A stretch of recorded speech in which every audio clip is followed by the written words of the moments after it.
అదేవిధంగా అది కార్వాన్ కావచ్చు, బహదూర్పురా కావచ్చు, అంబర్పేట కావచ్చు, ఉప్పల్ కావచ్చు, హైదరాబాద్లో ఏ ప్రాంతాలు, ఎల్బీ నగర్ కావచ్చు, ఏ ప్రాంతాల నుంచి అయితే మూసిపోతున్నదో దాని పరివాహక ప్రాంతంలో అటు ఇటు उसके इतराफ में जो बच्चे हमारे हैं जो गरा हैं किसी को तकलीफ नहीं पहुंचना बल्कि बहुत कोशिश हम करें। क्या करें? ఏం చేసినాం మూసికి మేము ఒక 2 నిమిషాల్లో చెప్తాను నేను మీకు. పేదవాళ్ళ కడుపు కొట్టలేదు, పేదవాళ్ళ గూడు గూలగొట్టలేదు, కానీ దాన్ని మంచిగా చేసే ప్రయత్నం చేసినాం. హైదరాబాద్లో మీకు ఒక చదువుకున్న వాళ్ళు సీనియర్ సిటిజన్స్ కూడా చాలా మంది ఉన్నారు, విద్యావంతులు ఉన్నారు. మీకు అర్థమవుతే 10 మందికి చెప్తారు, అందుకే ఇంత వివరంగా చెప్తా ఉన్నా. నేను 8 ఏళ్ల పాటు మున్సిపల్ శాఖ మంత్రిగా పనిచేసినాను కాబట్టి ఆ అనుభవంతో చెప్తా ఉన్నా. మూసీలోకి మనకు హైదరాబాద్ భౌగోళికంగా ఎట్లుంటుందంటే ఇట్లా ఇట్లా ఒక యూ షేప్లో, వి షేప్లో ఉంటుంది, యూ షేప్లో ఉంటుంది. ఇట్లా మొత్తం ఎక్కడ ఒక నీటి చుక్కబడ్డ హైదరాబాద్లో మురికి నీరు ఎక్కడి నుంచి వచ్చినా జిహెచ్ఎంసీ పరిధిలో 90% పైగా గ్రావిటీ ద్వారానే మూసీలోకి వస్తుంది. నాలాల ద్వారా, కాలువల ద్వారా, స్టామ్ వాటర్ డ్రైన్స్ అనండి, డ్రైనేజీలు అనండి, మొత్తంగా 90% పైగా మురికి నీరు లేదా వర్షపు నీరు మూసీలోకే వస్తుంది. మూసీ ఎట్లాంటి నది అంటే మీరు మంచిరేవుల కాడ ఓఆర్ఆర్ ఉంది, అదేవిధంగా మళ్ళీ కిందికి నాగోలు, ఆ కిందికి పోతే ప్రతాప సింగారం, ఎక్కడ మన మేడ్చల్ నియోజకవర్గంలోని ప్రతాప సింగారం, అక్కడ ఓఆర్ఆర్ ఉంటుంది. దీన్ని ఓఆర్ఆర్ వెస్ట్ అంటాము, దాన్ని ఓఆర్ఆర్ ఈస్ట్ అంటాం. ఇది పశ్చిమము, అది తూర్పు. ఓఆర్ఆర్ వెస్ట్ నుంచి ఈస్ట్ వరకు సరిగ్గా 57 కిలోమీటర్లు. 57 కిలోమీటర్లు. మూసీ ఎట్లాంటి నది అంటే ఓఆర్ఆర్ వెస్ట్ నుంచి ఈస్ట్ వరకు మూసీ కిందికి ప్రవహిస్తుంది.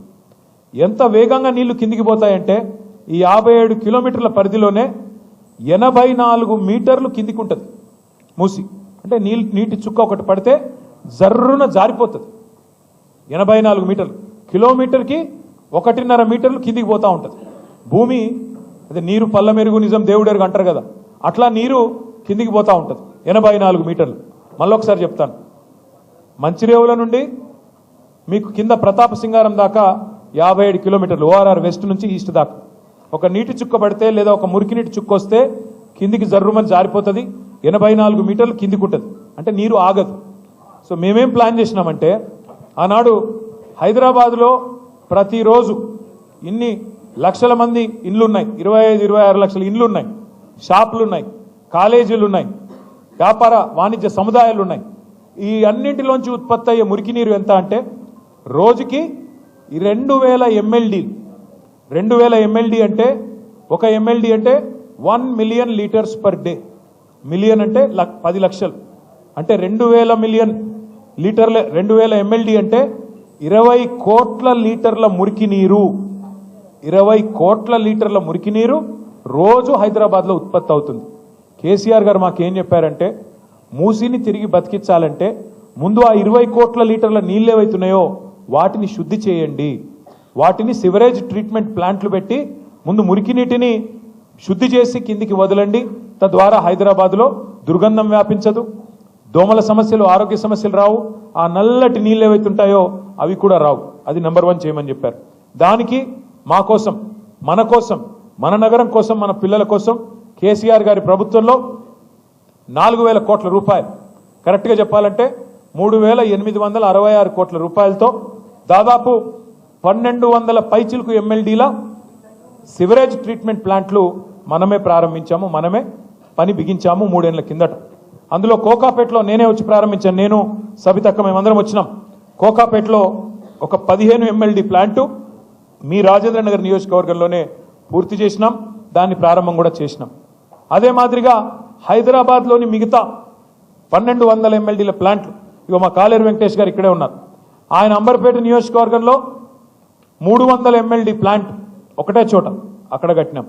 అవతల వైపు ఎల్బీ నగర్లో భారతదేశంలోనే అతిపెద్ద సివరేజ్ ట్రీట్మెంట్ ప్లాంట్ 320 MLDల ప్లాంట్ అక్కడ కట్టినాం.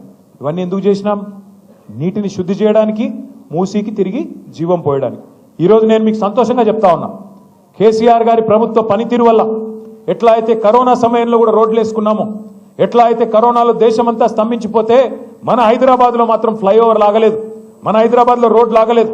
మన హైదరాబాద్లో ఎక్కడి నుంచో వచ్చిన కార్మికులను కడుపులో పెట్టుకొని వాళ్ళకి డబల్ రేట్ ఇచ్చి మీకేం కాదు మేము చూసుకుంటామని ధైర్యం చెప్పి ఎట్లా కొత్త రోడ్లు వేసుకున్నామో అదే పద్ధతుల్లో కరోనా సమయంలో కూడా మనం ఆపకుండా నిరాటంకంగా పనిచేయడం వల్ల ఇవాళ హైదరాబాద్ మొత్తం భారతదేశంలోనే మొట్టమొదటి నగరం.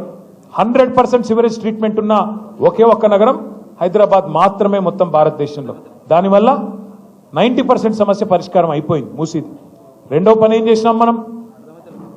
కాళేశ్వరం ప్రాజెక్టు ద్వారా బ్రహ్మాండంగా గోదావరి నీళ్లను మనం ఎక్కడో కింద ఉండే మేడిగడ్డ అక్కడి నుంచి తీసుకొచ్చి హైదరాబాద్ పక్కనే, హైదరాబాద్ నెత్తి మీద కుండ పెట్టినట్టు కొండపోచమ్మ సాగర్ అని చెప్పి హైదరాబాద్కి 45-50 కిలోమీటర్ల దూరంలో ఇక్కడే బ్రహ్మాండంగా నీళ్లు తెచ్చి పెట్టినాం.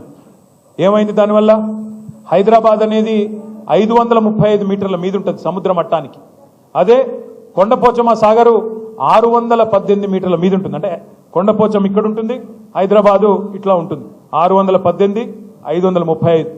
దాని కిందికి మల్లన్న సాగర్. ఎందుకు కట్టాం ఇదంతా? ఒకవైపు వ్యవసాయానికి నీళ్లు, సాగునీరు, ఇంకోవైపు హైదరాబాద్ మహానగరానికి, పట్టణాలకు, గ్రామాలకు తాగునీరు. ఇవాళ ఆ కొండపోచమ్మ సాగర్ నుంచి